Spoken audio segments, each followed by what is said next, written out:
काला कौवा और टीनू चिड़िया का new cartoon Hindi video.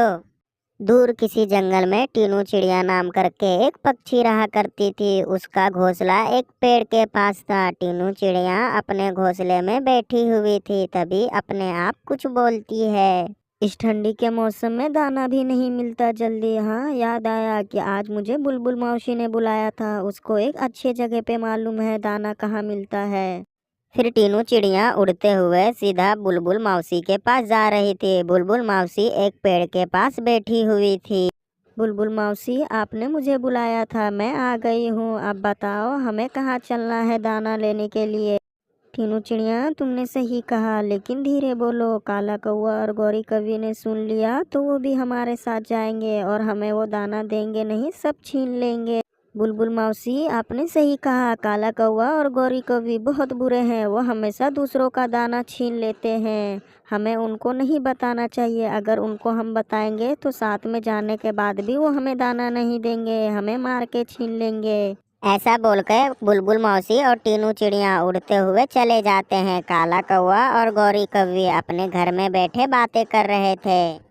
Gauri, अब क्या करें, इस जंगल में दाना भी नहीं मिल रहा और टीनू चिड़िया भी हमें अब दाना ढूंढने के लिए साथ में नहीं लेके जाती, जो उसे हम बेवकूफ़ बनाकर उसका दाना छीन सके। अब मुझे समझ में नहीं आ रहा कि हमें दाना कहाँ ढूंढने के लिए जाना चाहिए। आपने सही कहा कालू जी, मेरे पास लेकिन एक आइडिया है। हमें टीनू चिड़िया को एक जाल में फंसा देंगे, जिससे टीनू चिड़िया एक जाल में फंस जाएगी। उसके बाद हम उसे डेली दाना लाने के लिए बोलेंगे। लेकिन गौरी, टीनू चिड़िया के साथ बुलबुल मौसी है, वो बहुत चालाक है, वो हमें ऐसा करने नहीं देगी। कालू जी, आप चिंता ना करें, मैं उस बुलबुल मौसी को अपने जाल में फंसा लूंगी टीनू चिड़िया के साथ। आप बस कल का इंतजार करें, मैं दिखाती हूँ उन दोनों को कैसे बचाना है। ऐसे ही थोड़ी देर बाद शाम हो जाती है, सुबह भी हो जाती है। काला कौवा और गौरी कवि उड़ते हुए सीधा टीनू चिड़िया और बुलबुल के पास जाते हैं और उनसे बातें करने लग जाते हैं वो।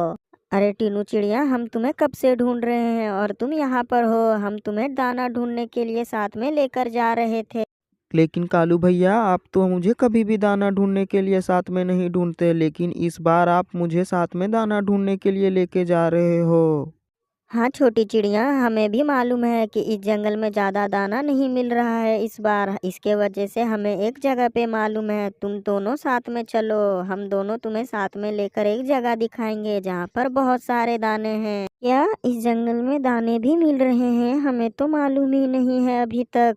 ऐसा बोलकर चारों पक्षी उड़ते हुए चले जाते हैं। एक जगह पे बैठ के काला कौवा और गौरी कौवी उनको ढेर सारे दाने दिखा रहे थे।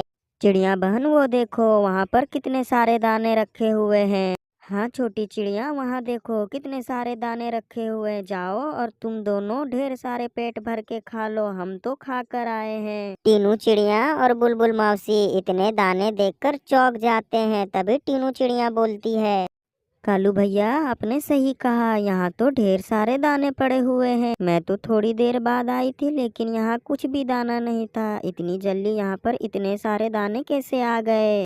हम तो यहाँ से ढेर सारे दाने खा के गए हैं। अब मैं थक गया हूँ और पेट भी भर गया है। मैं जा रहा हूँ अपने घर में आराम करने के लिए। गौरी कवि, तुम भी साथ में चलो। ऐसा बोल के काला कौवा और गौरी कवि उड़ते हुए चले जाते हैं और टीनू चिड़िया और बुलबुल मौसी सोचती रहती है, मुझे तो कुछ गड़बड़ लग रहा है। मैं जब यहाँ पे आई थी तो यहाँ पर एक भी दाने नहीं थे। बुलबुल मौसी, आप बिल्कुल सही कह रही हो, इस जंगल में इतने सारे दाने तो हो ही नहीं सकते। काला कौवा और गौरी कौवी का इसमें कुछ चाल होगा। तुम ठीक कर रही हो टीनू चिड़िया, लेकिन हमें कैसे मालूम पड़ेगा कि काला कौवा और गौरी कौवी ने क्या चाल बिछा के रखा है वहाँ पर। बुलबुल मौसी, आप यहीं पर रुको, मैं देख के आती हूँ। फिर टीनू चिड़िया वहाँ पर जाकर देखती है तो वहाँ पर एक जाल बिछा हुआ होता है और टीनू चिड़िया वापस आकर बुलबुल मौसी को बताती है, बुलबुल मौसी, आपने सही कहा था, काला कौवा और गौरी कवि ने ऊपर जाल बिछा के रखा है हम दोनों को फंसाने के लिए। मैं पहले से जानती थी कि काला कौवा और गौरी कौवी बहुत दुष्ट हैं। हमें उनको सबक सिखाना पड़ेगा, उनके जाल में उन्हीं को फंसाएंगे। ऐसा बोलकर टीनू चिड़िया और बुलबुल मौसी उड़ते हुए चले जाते हैं। एक पेड़ के पीछे बैठ के टीनू चिड़िया आवाज देने लग जाती है, बचाओ बचाओ हमें, इस जाल से कोई निकालो हमें, हमें बचाओ बचाओ बचाओ हमें, हमें कोई इस जाल से बाहर निकाल। काला कौवा और गौरी कौवे ये सारी बातों को सुन रहे थे एक पेड़ के पीछे बैठ के। गौरी, लगता है हमारा प्लान सक्सेसफुल हो गया। टीनू चिड़िया और बुलबुल मौसी फंस गई। चलो हम जल्दी जाकर देखते हैं उनको और उनसे दाने मांगते हैं। हाँ कालू जी चलो, लेकिन याद रखना हम उनसे बोलेंगे कि हर दिन तुम हमें दाने लाकर दोगे, तभी हम तुम्हें इस जाल से आज़ाद करेंगे, वरना तुम सड़ो यहाँ पर और मरो, हमें कोई मतलब नहीं। ऐसा बोलकर काला कौवा और गौरी कौवी उड़ते हुए जाते हैं। वो दाने के पास जाके इधर उधर देखते हैं, लेकिन वहां पर कोई भी पक्षी नहीं था। तभी अचानक ऊपर से उन पर ही उनका जाल गिर जाता है। अरे गौरी, ये क्या हो गया? ये जाल हम पे कैसे गिर गया? अरे अब हमें कौन निकालेगा इस जाल से? बचाओ बचाओ मुझे कोई। कालू जी, ये टीनू चिड़िया और बुलबुल मौसी का चाल है। टीनू चिड़िया और बुलबुल मौसी ने हमें ही अपने जाल में बचा दिया। टीनू चिड़िया, बुलबुल मौसी। टीनू चिड़िया और बुलबुल मौसी आवाज सुन के उड़ते हुए काला कौवा और गौरी कौवी के पास जाते हैं, और काला कौवा और गौरी कौवी को जाल में फंसे हुए देख के टीनू चिड़िया बोलती है, कालू कौवा और गौरी कौवी, तुम लोग हमें बचाने के लिए आए थे, लेकिन तुम ही फंस गए। हमें मालूम था कि तुम लोग कभी नहीं सुधरोगे, इसके वजह से तुम्हारे जाल में हमने तुम्हें ही फंसा दिया। अब तुम लोग भुगतो यहीं पर पूरी जिंदगी। टीनू चिड़िया, मुझे माफ कर दो, मैं इस गौरी के बहकावे में आके तुम्हारे साथ ऐसा किया। छोटी चिड़िया, मुझे भी माफ कर दो, मैंने तुम्हारे साथ गलत किया, हमें इस जाल से बाहर निकालो। गौरी बहन और कालू भैया, आप लोग अगर दोबारा ऐसा किए तो हम लोग आपको फिर जाल में फंसा देंगे। इस बार तो मैं आप लोगों को माफ कर देती हूँ। फिर टीनू चिड़िया उस जाल को उठा के अपने पैर से ऊपर फेंक देती।